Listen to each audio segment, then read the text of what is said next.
I'm at the Soviet War Memorial in the Tiergarten in Berlin, Germany. This memorial is dedicated to the 80 to 90,000 Soviet soldiers that died fighting here in Berlin during World War II, and also the greater number of Soviet soldiers that died during World War II, 9 million.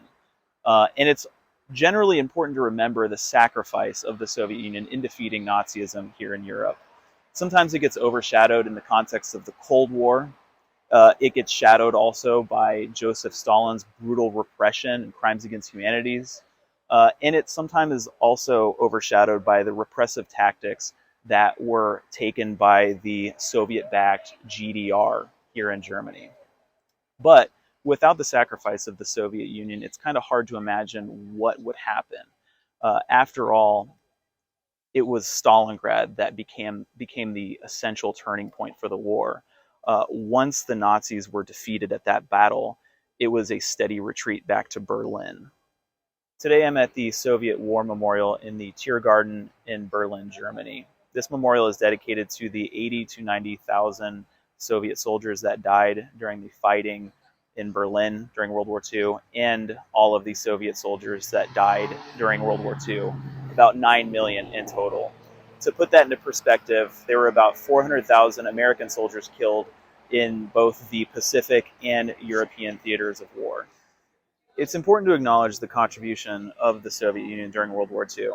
Sometimes the sacrifice of the Red Army becomes overshadowed by the often adversarial relationship between the United States and Russia, and the many purges and other crimes against humanity committed under Joseph Stalin, as well as the repression that many faced under the Soviet-backed East German Democratic Republic.